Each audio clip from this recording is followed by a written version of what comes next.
Sponsored by the Big 98, Nashville's #1 for new country and the home of the Bobby Bones Show. We're so thrilled to have on country music singer, great songwriter, and a founding member of Little Texas, the band. It is Porter Howell. Porter, thanks for coming on the show. Thanks for having me. You know, I checked out this new album, and this is like your debut solo album. This Town Was. How did this thing come about? It came about from the last few years of me realizing I don't absolutely have to co-write to finish a decent song. So I started playing my self-written songs for loved ones like my girlfriend Michelle Goebel, who's also a heck of a music manager. She's worked in the industry forever. Right. And she immediately, especially the title track, This Town Was, she said, you have to record that. Yeah. You have to, what are you going to do with these? Hold on, I'm just going to.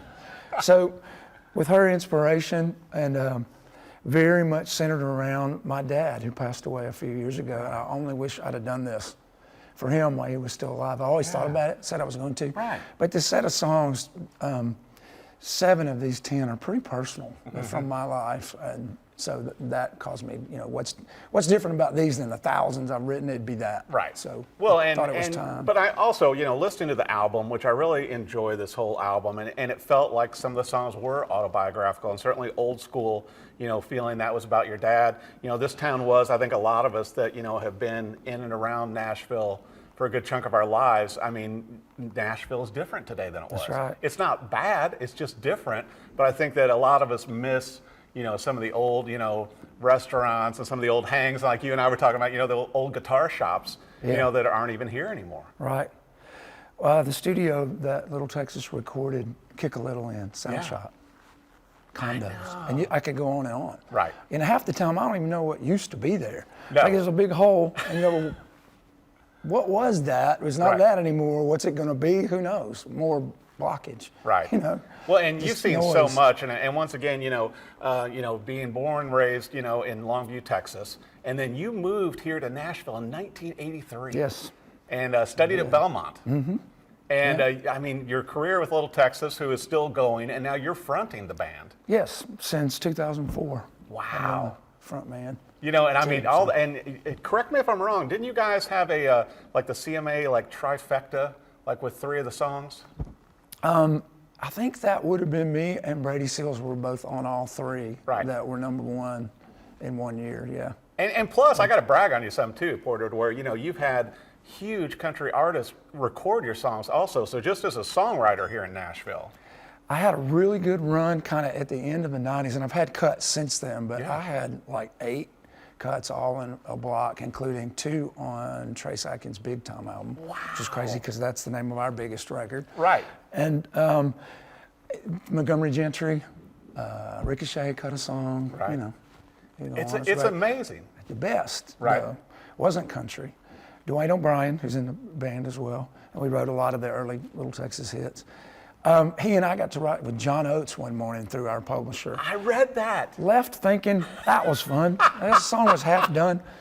I'm sitting in my recliner in my house, like maybe a year later, and my wife comes in back with the old phones, you know, covering the thing. It's the Hall Oates. I'm like, give it to me. He said, hey, you know that song?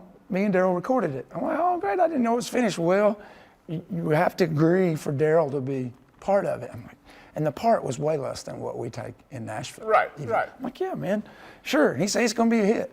I said, what do you mean? When's it released? He said, it's been released.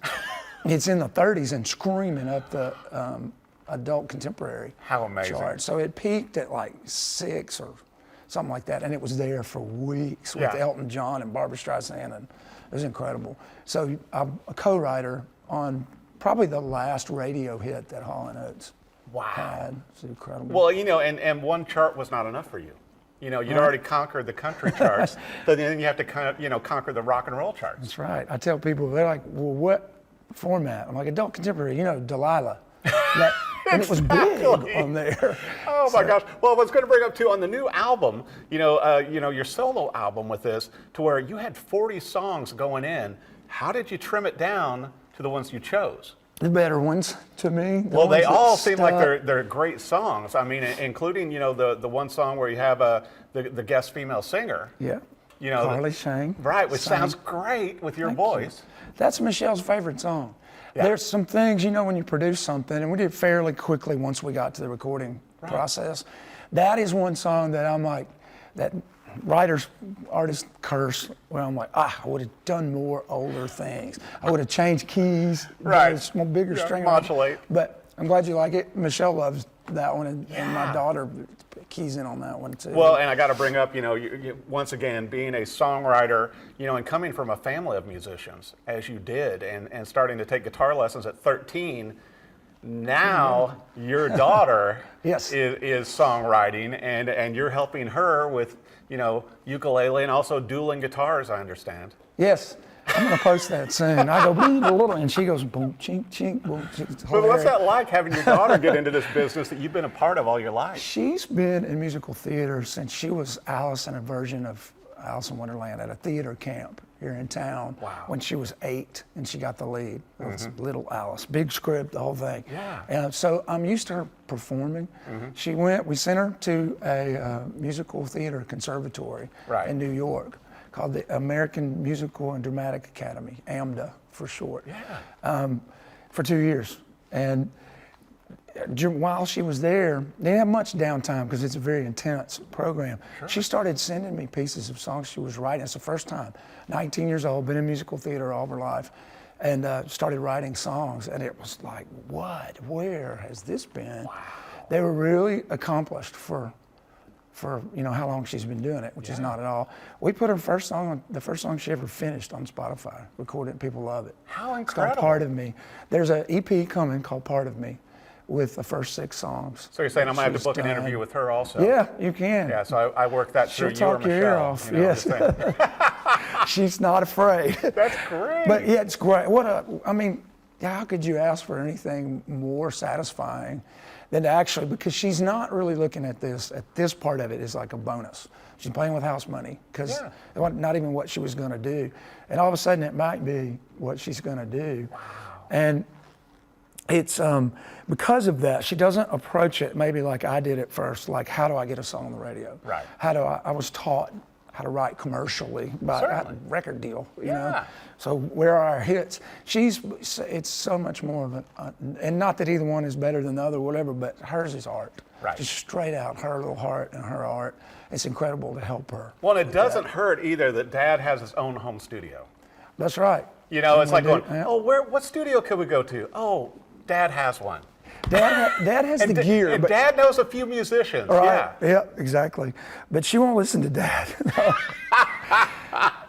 Dad is an East Texas born, 60s born rock and roll country guitar player. Right. So my whole is just too much. She freaks her out. Yeah. I've had to take on a different persona when I play for her. But how Like, great look, is I'm the that? kid from Belmont, Yeah. Yeah, but also I think that I'll don't play you think what you though want. also that goes back to, as you were raised, to where, you had, your mom on one side of the music spectrum and your dad on the other side, and those influences kind of stick with us for life. They do. And that's incredible. Your research is incredible. You know everything. Mom was more Simon and Garfunkel. And of course, Elvis. Mom was a perfect age for the Bobby Soxer. I have the 45s. I didn't love keep that them music. in good condition because she let me play with them. We But played them. I've got them, Yeah. on the little fold out, Yeah. Dad was an accountant, wore a suit to work every day. Doesn't look like the type that would be a diehard country music But he fan. was, He was like traditional. a connoisseur of. Well, he grew up in southern Louisiana and went to the Louisiana Hayride. Oh, my He and his gosh. buddies partied. How That's how amazing. they. So he grew up in that, and that's just a way of life to him. He played his 3 chords, Right. and in various time signatures, and he was a blast to make fun of it. He always said, I passed him in 2 weeks, and everybody said, ha ha ha. I'm like, no, I did. I passed him in 2 weeks. And and that was, so young at 13 taking lessons, but also having those musical influences, I think, are fertile ground to grow out of. And look at the hits with Little Texas also. God Bless Texas, all these hit songs that you guys had, and you're still touring with Little Texas. Now you're gonna have to find time for your, solo shows too. And then eventually at a point, you may be a backup guy for your daughter. Yeah. And I make fun. I tease about this all the time. That's my gig right there. I'd love to do that. I'm not leaving the band, but No. I would like nothing more for people to hear her stuff. There's something about that. Michelle's like, we got to work on your album. Yeah, but Lauren. Well, and also, going back to your album, This Town Was, to me, listening to it, Porter, what drew me into it was it's kind of got an Americana feel. Right. I can hear some of your roots, certainly with Little Texas, and obviously, still, touring and traveling and still in demand. Right. Because those songs, you hear them everywhere still. But also, there's an honesty in the songs, with your writing, and it seems very personal. Thank you. When you asked how I chose the 8 that I chose out of 40 or however many, that's a lot of it. It was those were the ones that resonated with me the most as being like the most honest, with the least amount of, not that it's bad, but the least amount of what I was used to doing, which is aiming at a market. Right. I didn't mean for them to be anything but what I wanted to say. And to me, the musical bed just made sense with what the idea was. I wasn't thinking, what's this? Now there are some influences like Guy Clark that creep in. Which I love totally it, hear.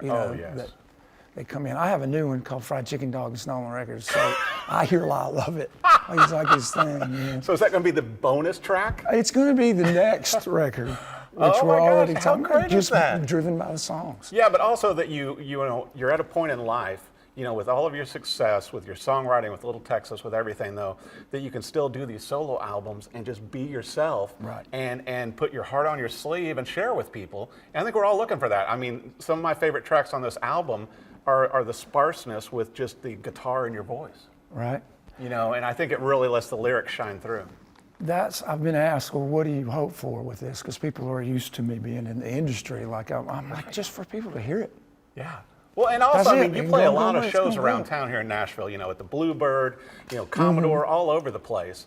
And I'm sure you're going to have a lot more shows. Besides, in your spare time, touring with Little Texas and working with your daughter, the new talent. Yes. We'll do some stuff with this album for sure. I look at it like a Forrest Gump feather thing. If it comes up, great. Right. I'll follow it. I don't think we're going to beat it to death as far as pushing me out there, but I'd love to do some shows at the smaller places in Texas. Well, and I think this album is going to introduce you and your music to some new fans, because I think, with the different approach, for younger audiences, this is kind of what they're looking for. And so you may find yourself in more of the Americana genre instead of the country or the rock and roll. And so, which kind of fits with your parents also then. Yeah. You're somewhere in the middle of it all. Yeah. Like I said, I just create it and see. I know people that say, why now? And that's kind of and I feel that. I've been at that jaded point, like, why do a record? Where are you going to promote it? How are you going to? I'm like, man, I'm just going to share this music. And, one of my hopes, I do have friends that are still in the industry. I have friends that are artists. I get one cut. But I'm more likely to get a song recorded by a Tim McGraw doing this, I think. Or somebody says, dude, you need to hear this song. Rather than pitching in a pile with everybody else and something I think he wants. It's right for me. And if you like it, you do. And if you don't. Well, and also, you're an incredible multi-instrumentalist, but I think sometimes we have to do it for the art. Right. I don't think every song has to be done with a goal. Right. And it's like sometimes it's okay to just make art and go, here it is, and this is me. Little Texas definitely, it's we record some and we write, and when a song really sounds like us, I'll pitch it to the guys and we'll do a project or whatever. But it's mainly a live thing, right? And look at your catalog. Your catalog of songs. You can hit the stage and just do hit after hit. We've been told by our agency, we can work until we can't. So I'm always going to do that. So you guys are the Aerosmith of country. But this is more of a personal, or. And when I first started dating Michelle, which we met on Bumble, that's a whole different song. Yeah, and just like the song on the album. She would say, so-and-so, are they still out there? I'm like, baby, everybody's still out there. They really are. Everybody's still touring. We see them every weekend. Right. We all still do that, and that's the bread and butter for sure. But that I was getting to is that affords me the luxury to not have to have a cut.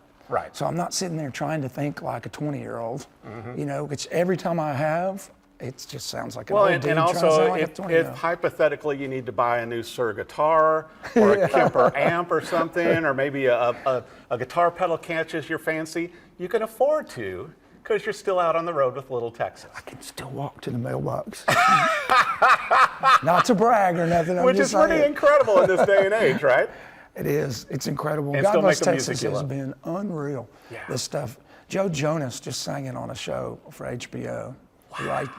What is that called? Righteous Gemstones. It's got to be kind of surreal for you when you hear songs that you've written and co-written and performed, on these shows, on films and everything else, and you're like going, yeah, I did that. We're far enough away from it too where nobody tells you. They don't have to ask me anymore for permission. It's Right. already out there. Yeah. Somebody else is doing a license. We literally found out through like social media and just went, and I called my old publisher who has that song still. Right. Dude, did you know? No, I had no clue. But it's cool, isn't it? Yeah, it's incredible. It's great. You're talking about my daughter. Now she's the age to have grown up with them. Right. And that really, her mind went.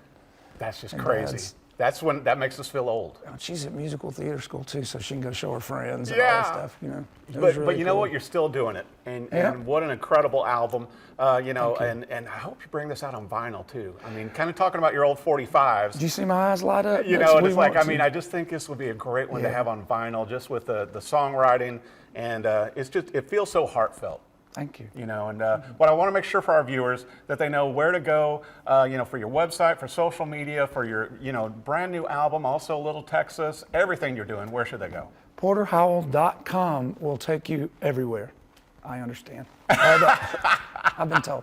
All the usual platforms. And obviously lots of tours, maybe new songs coming out in the next year, all that good stuff. Yeah. And maybe even another album. Yes, look for Little Texas on the road in your town. Yes, we are still out there. Yes, we always will be, as I understand.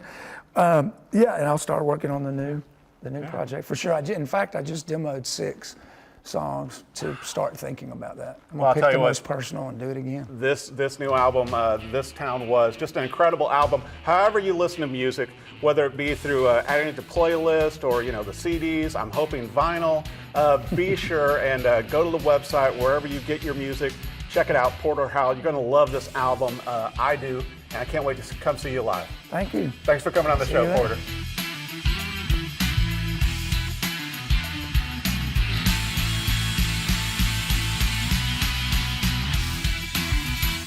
Sponsored by the Big 98, Nashville's #1 for new country and the home of the Bobby Bones Show.